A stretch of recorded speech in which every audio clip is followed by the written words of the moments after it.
last na babasahin natin si Brother Sean Mertal. Doc, ano ba ang definition ng eternal? Sa Merriam-Webster Online Timeless, nasa fourth definition. Ayan, Brother Toto, magandang pag-usapan natin itong eternal. No? Kaya tinatanong ko kung eternal kasi kung eternal ang Sabbath, sabi kasi niya, panahon lang ni Moses ang Ten Commandments. Medyo kakaiba. Kaya medyo nagulat ako doon sa sagot niya kasi hindi yun ang pangkaraniwan ang sagot ng mga kaibigan nating Seventh-day Adventist. Siguro ikaw, Brother Toto, ganun din stand mo. Ang Ten Commandments, hindi nagmula lang kay Moses, di ba? Yun ay very clear sa Bible naman na ang Diyos ang pinanggalingan. Kasi bakit papupunta sa Mount Sinai si Moses? Kasi gumawa na lang siya ng batas, di ba? Exactly. So, pupunta siya doon para makinig sa Diyos for 40 days and 40 nights. Yes. And for me, in a logical explanation, nakinig siya sa Diyos.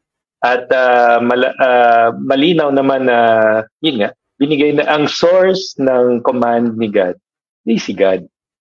Yes, amen, amen. Kaya kaya ito nililinaw natin kasi lumalabas din sa ating narinig kanina, sa ating bisita, ang Ten Commandments simula kay Moises. Ngayon, sa Ten Commandments, andun ang Sabbath. So, kung sasabihin niya ang Ten Commandments nagsimula kay Moses, di kasama ang Sabbath. Pero sabi naman niya, ang Sabbath ay eternal.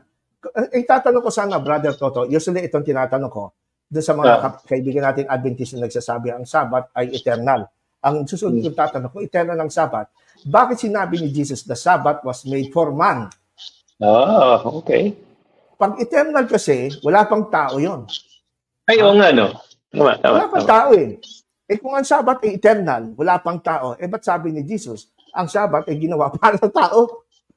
Wala pang tao, paano naging eternal ang Sabbath kung wala pang tao? Hindi na tayo umabot doon. At least meron ng idea yung ating mga viewers.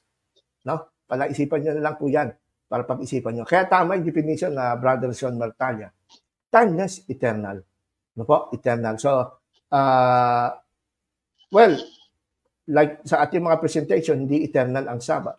Ang Sabbath, ang eternal, yung Sabbatismos, yung rest of soul o yung fellowship with the Lord, yan ang eternal. Yan ang kanyang intention at the time of Eden. No?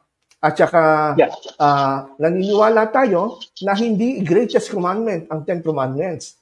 Temporary po ang Ten Commandments. Kasi kung itutuloy lang natin sa discussion sana, sa tanong kay Brother Dodong, kung sa kanya ang Ten Commandments ay nagbula lang kay Moses, ang Ten Commandments, hindi eternal, meron katapusan yan. May point Whatever kayo. begins to exist, hindi pwede maging eternal. It will come to an end later on. And praise the Lord, magiging ganun ang mangyayari. And we believe that the Ten Commandments talagang make it temporary. Diba? Colossians 2, 17-16, it is a shadow at ito'y tumutukoy sa Panginoong Hesukristo. Siguro last verse na babasahin na natin to. I will read it in ang Salita ng Diyos version. Kaya nga, huwag ninyong hayaan na hatulan kayo ng sino man patungkol sa pagkain o sa inumin, patungkol sa pagdiriwang na kapistahan o sa bagong buwan o sa araw ng Sabat.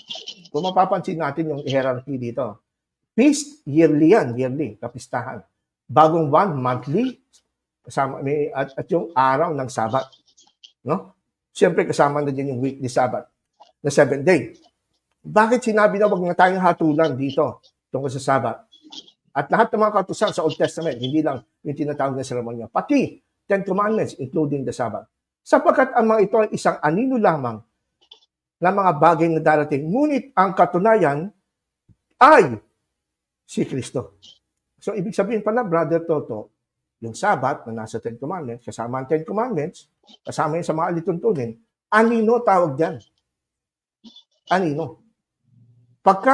At ang katunayan o reality ay si Kristo.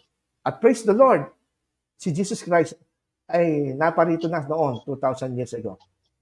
At tinupad niya ito, na-perfect niya ang pagtupad nito, Brother Toto. Na-perfect niya ang pagtupad ng kautusan, lahat ng kahilingan na binabanggit sa Matthew 5:17. Walang duda, na-perfect. At na-perfect niya na yan, kung na-perfect niya na yan, ginawa niya ito para ma-fulfill. In a sense, pag sinabi kasi fulfill, Brother Toto, na-explain niya kanina, accomplished. Ang talagang basic meaning ng I came here not to abolish, but to fulfill or accomplish. Paano niya na-accomplish yung law and the prophets? Of course, yung mga prophecy, more than 300 prophecy. Nung siya dumating, natupad na. Of course, yung second coming, darating pa lang. Kaya hindi pwedeng mawala ang Old Testament law kasi yun ang ating stand doon sa law and the prophets sa Matthew 5:17. It is the Old Testament scriptures. No? Sa ating time is Genesis to Malachi. Yan po yung hindi lilipas. Kaya ngayon, nakakabit pa yan sa ating Bible. Hindi lang New Testament ginagamit natin. Kasi marami pang prophecy dyan na matutupad pa. Na sinabi ni Jesus, hindi lilipas. Kahit tudlit sa Old Testament scriptures. At totoo naman, ang Old Testament scripture may relevant pa sa ating mga Kristiyano ngayon.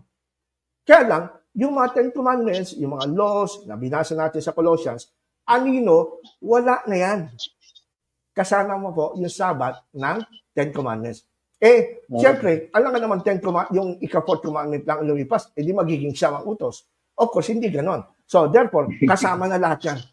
Meron nang binigay sa atin na bagong law. It is the law of the Spirit or the law of Christ. Na sinasabi ni Jesus na sa 2 utos nito, na uuwi ang lahat ng 613 laws sa 2 utos. Love beyond love. Love God and love your neighbor. Yan po ang eternal, Brother Toto. Yan